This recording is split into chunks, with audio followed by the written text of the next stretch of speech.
As a business owner of an aquaculture company, how can you take the first step to be profitable and sustainable at the same time? Welcome to episode 1 of the Business of Aquaculture podcast. This episode, we have Mr. Eric Gant of Manatee Holdings Limited.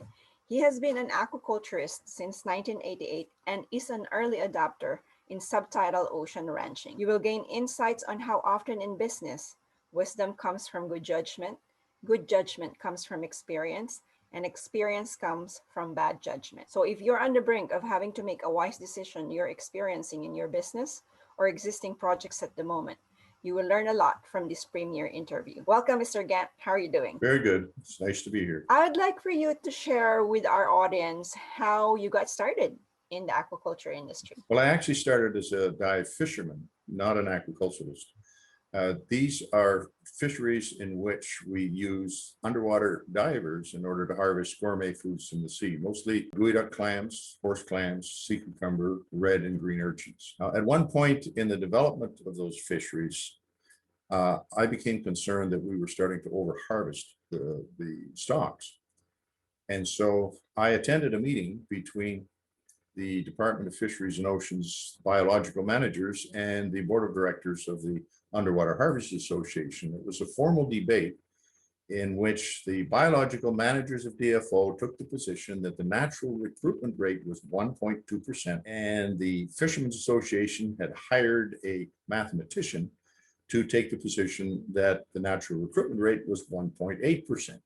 Now, this doesn't sound like much, but it amounted to millions of dollars in difference in revenue to the fishermen if they won the debate. Now, in the process of listening to this 6-hour debate between these two mathematicians, the first thing that became clear to me was that neither one of them actually knew what the total allowable catch should actually be. They didn't understand the size of the stocks, and they certainly didn't understand the natural recruitment rate. Sort of reminded me of the old expression, an engineer thinks that his calculations are a reflection of reality. A physicist thinks that reality is a reflection of his calculations, and a mathematician doesn't care.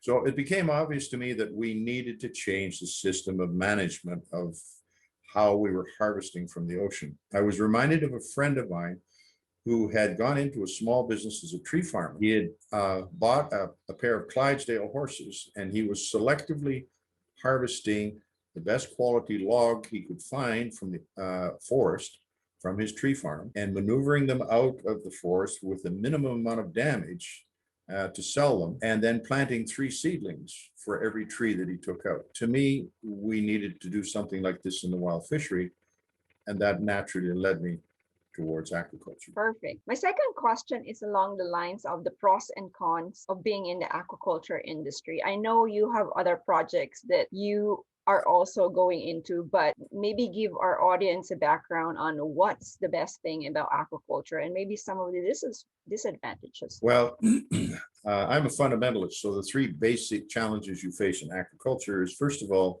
you have to learn how to aquaculture the species. And this is tremendously challenging. It can take decades before you're successful. Then the second challenge you have is you have to do it profitably. This can also take years. The third challenge is, how do you do this profitably in a way that does not cause damage to the surrounding ecology?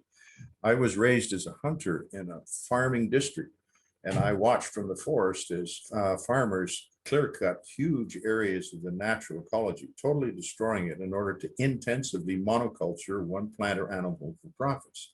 And I saw all of the problems that evolved from that intensive approach. Dust storms that never existed before, parasites, diseases, predators. So I thought we needed to come up with a way to aquaculture that's producing food from the sea in a profitable way, but is actually beneficial to the surrounding ecology rather than detrimental. And that's the model, the business model, and the production model, and the environmental model that we have been championing into place for the past 30 years. Thank you about that. I like how you started that with you're a fundamentalist. My last question is, what are your top 3 trends that you're seeing in the next 10 years in this industry? Well, the ocean has a potential to be able to solve almost all of the macro challenges that we face as a species. There's a wonderful little book that just came out called Seasteading. It's about homesteading the ocean. I'd highly recommend that people read it because there are some surprising solutions in that.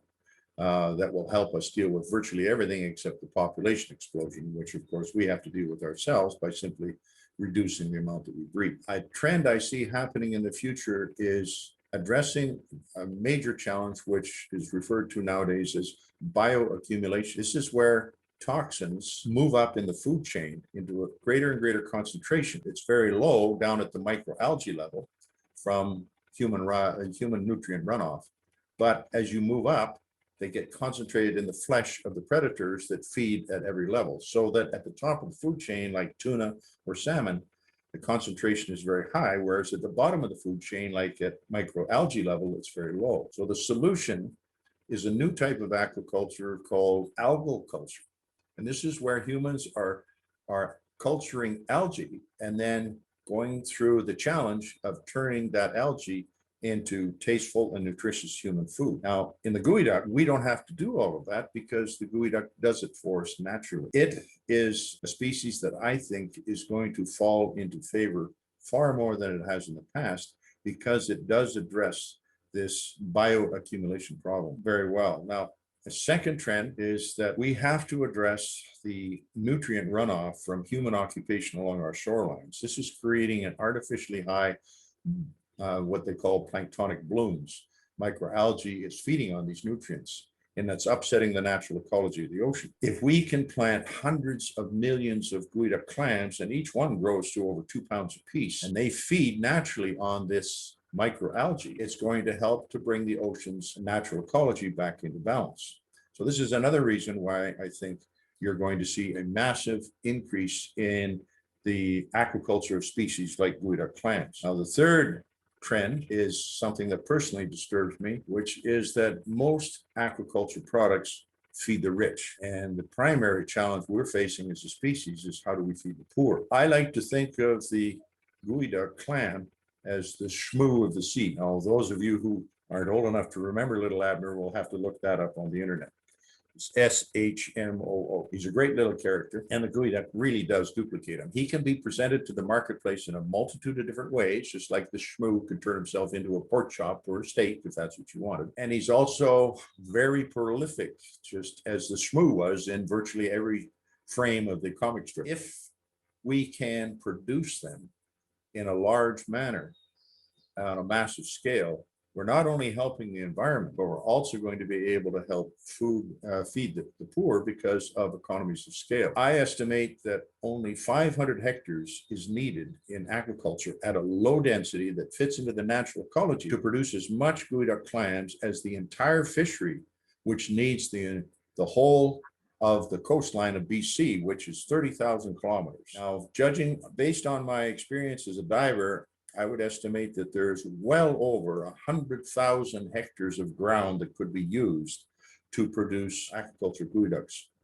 So once you get up into that scale, then you no longer are just feeding the rich, you're also feeding the poor. I love that. And I would probably normally ask for 3 questions, but because this is the premiere episode, my last question is, in the 3 decades of experience in the aquaculture industry, what's your favorite mistake or learning? And why do you think that's your favorite? My favorite mistake is what I'm running into more and more as we get away from fundamentals and get living in lifestyles that are actually a simulation of reality rather than reality.